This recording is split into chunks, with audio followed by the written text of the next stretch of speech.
The storm did not arrive as a surprise. It had been building for hours, perhaps longer, gathering strength beyond the horizon before finally breaking against the cliffs with a force that felt almost deliberate, as though nature itself had chosen this night to bear witness to something it could neither prevent nor fully conceal. The wind screamed through the narrow seams of the cliff house, forcing its way past glass and steel, rattling doors that had always seemed secure. Rain lashed against the windows in relentless sheets, distorting the view of the ocean into something chaotic and unrecognizable. Lightning tore through the sky in jagged bursts, illuminating the world in fragments, brief, violent flashes of clarity followed by deeper darkness. It was the kind of night where silence could not exist, where even the air seemed to vibrate with tension, where everything felt on the verge of breaking. Inside, the atmosphere was no less charged. Taylor stood near the edge of the living room, her posture rigid, her hands clasped tightly together as though holding herself in place required conscious effort. Across from her, Deacon moved restlessly, unable to remain still, his agitation evident in every sharp turn and halted step. The conversation between them had begun quietly, almost cautiously, but it had not stayed that way. Too much had already happened. Too many secrets had been exposed, too many consequences unleashed, too many emotional wounds reopened in ways neither of them had been prepared to face. They had come here seeking something resembling resolution, or at the very least understanding. But understanding requires clarity, and clarity is rarely possible when both people are still trying to defend their own version of events. Taylor's voice, when she spoke, carried the weight of everything she had endured, every betrayal she had witnessed, every moment where trust had been offered and then broken. She did not accuse him immediately. She questioned him, forced him to confront the reality of his choices, to acknowledge not just what had happened with Daphne, but the pattern it represented. It was not one mistake. It was a series of decisions, each one driven by fear, by avoidance, by the need to escape consequences until those consequences became impossible to ignore. Deacon tried to explain, but explanation is often mistaken for absolution, and Taylor was no longer willing to grant that illusion. His words came quickly, layered with regret, with attempt to contextualize what he had done, to frame it as something less intentional than it now appeared. He spoke of confusion, of emotional vulnerability, of moments that had slipped beyond his control. But as he spoke, he could see it in her eyes, the growing distance, the quiet realization that none of it was enough. Regret might soften the edges of his actions, but it did not change their impact. It did not erase the damage. The tension between them stretched, pulled tight by everything unsaid. And then the glass shattered. The sound cut through the room with a violence that made everything else stop. It was sharp, immediate, impossible to ignore, the kind of noise that does not just interrupt a moment, but destroys it entirely. Both of them turned instinctively, their attention drawn to the source, their bodies reacting before their minds could fully process what was happening. Sheila stood there. Rain poured in behind her, carried through the broken window in wild, chaotic gusts that soaked the floor and sent cold air rushing into the room. But it was not the storm that commanded attention. It was her. Her presence filled the space with something far more dangerous than the weather outside, something that felt controlled despite the madness burning just beneath the surface. Her eyes were fixed, unblinking, locked onto them with an intensity that bordered on obsession. There was no hesitation in her stance, no uncertainty in her expression. She had not come to confront. She had come to act. The gun in her hand made that clear. Time did not slow in that moment. It fractured. Taylor took a step forward, instinct overriding reason, her voice rising as she tried to reach through whatever had taken hold of Sheila to find some fragment of humanity that might still exist beneath the rage. Deacon moved too, though not in the same direction, his instinct pulling him between defense and disbelief, his mind struggling to reconcile the reality in front of him with the hope that this could still be stopped. But Sheila did not respond to words. The first shot echoed through the room, deafening in its finality. Taylor's body jerked with the impact, her breath catching in a sharp, involuntary gasp as the force of the bullet drove her backward. For a split second, she remained standing, her eyes wide, her expression caught between shock and something deeper, something that suggested she had understood, in that instant, exactly what was happening. And then she fell. The second shot came almost immediately after.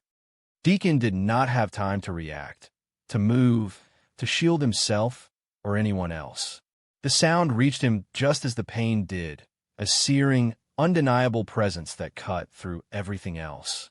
He staggered, his balance failing, his body no longer responding in the way he needed it to. The room tilted, shifted, became something distant and unreal as he collapsed to the floor, the world narrowing around him in a way that felt both sudden and inevitable. The silence that followed was not complete. The storm continued, relentless, filling the space left by the gunshots with its own chaotic rhythm. Rainwater mixed with something darker, something heavier, spreading across the pristine white floor in a stark, unforgiving contrast. Blood. It moved quickly, drawn by gravity, by the uneven surface, by the absence of anything that might contain it. It reflected the flashes of lightning, turning each brief moment of illumination into something almost surreal, as though the scene existed outside of reality, suspended in a space where consequences had not yet fully settled. Sheila lowered the gun. For a moment, she simply stood there, her breathing steady despite everything that had just occurred, her gaze moving between the two bodies on the floor with a calm that felt deeply unsettling. There was no panic in her movements, no visible hesitation. Whatever had driven her to this point had already resolved itself. The act itself had not been impulsive. It had been the conclusion of something she had already decided. She turned. The exit was as deliberate as the entrance had been violent. She moved through the broken window space, back into the storm, her figure quickly swallowed by the darkness and rain. Outside, the black SUV sat waiting, its presence almost incidental in the chaos of the moment. She climbed in, the engine roaring to life with a force that matched the storm itself.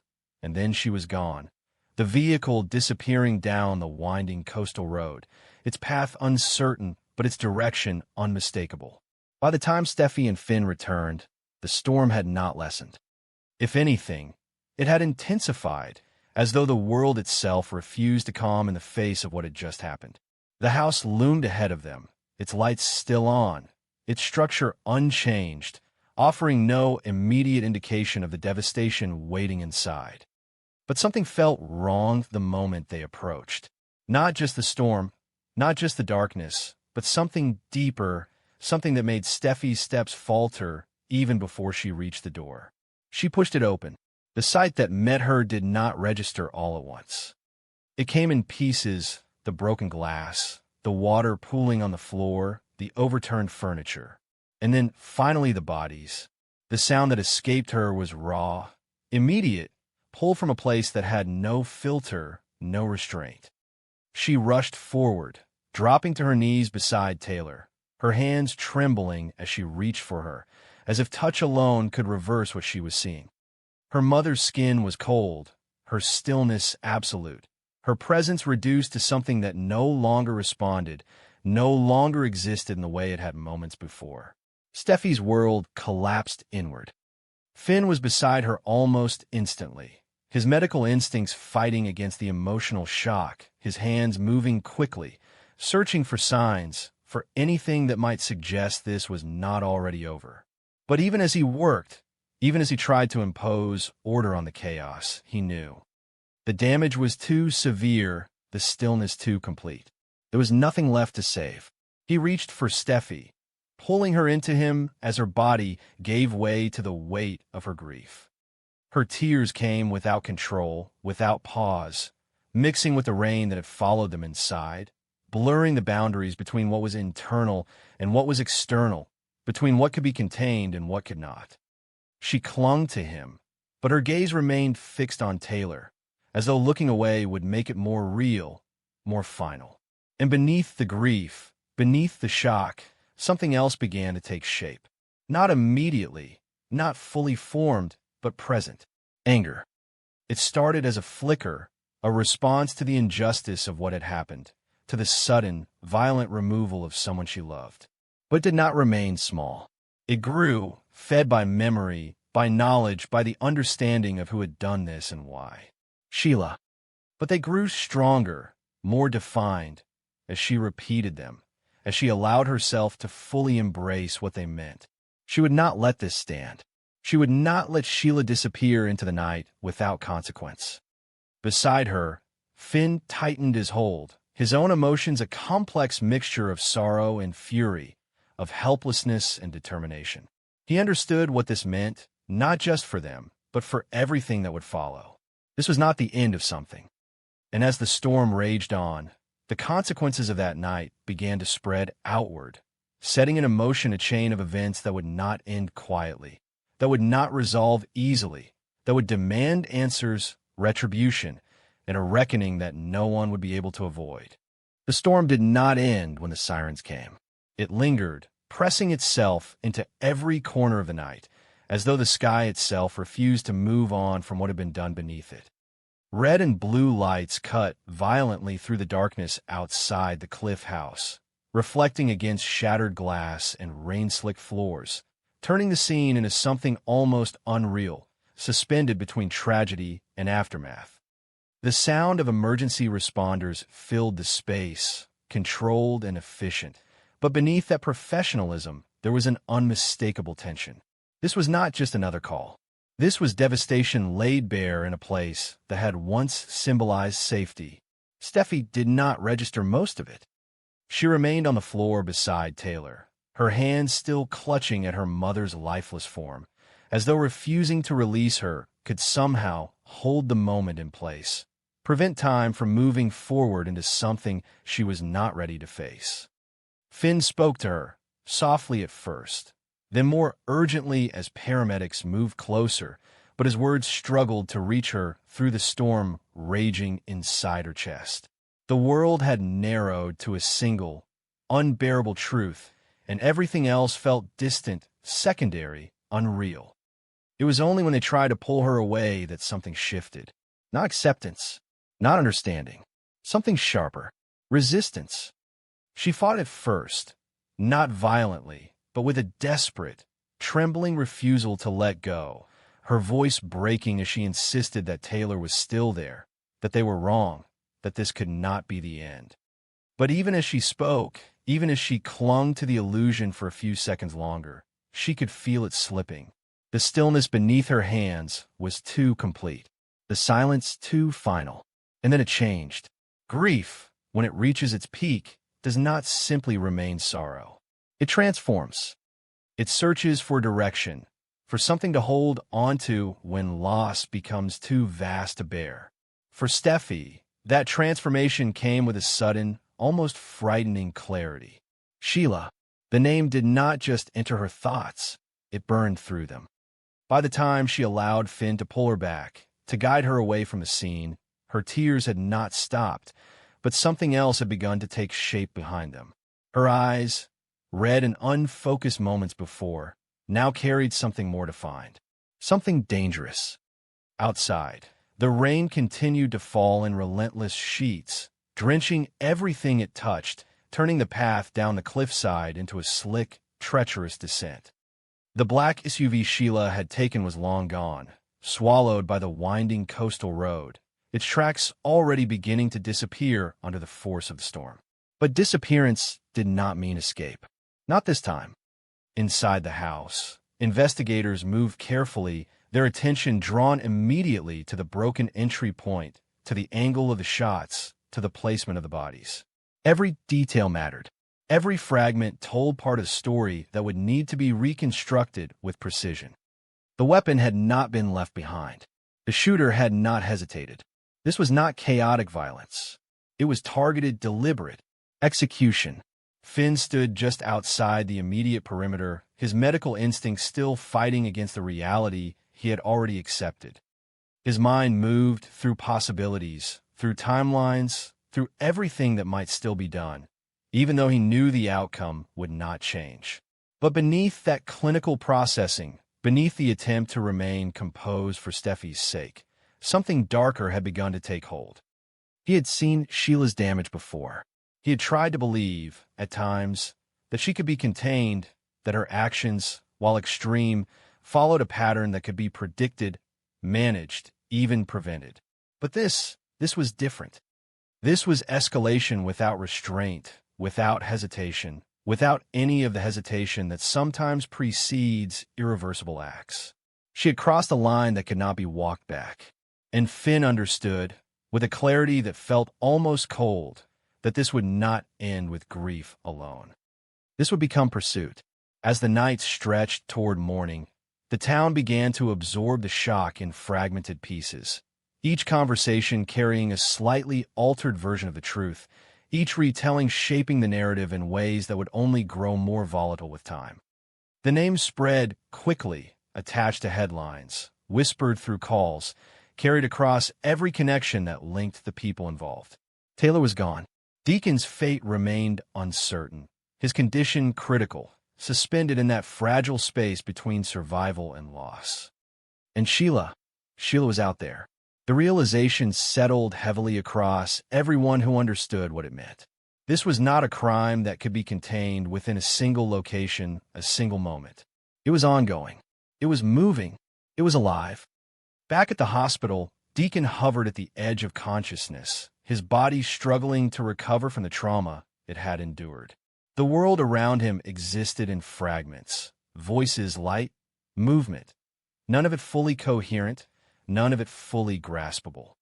But beneath the confusion, beneath the physical pain, something else lingered. Memory. Not complete, not fully formed, but enough. Enough to know who had pulled the trigger. Enough to know that Taylor had been there, that she had fallen, that the moment had unfolded too quickly to stop. Enough to know that if he survived, he would carry that moment with him for the rest of his life.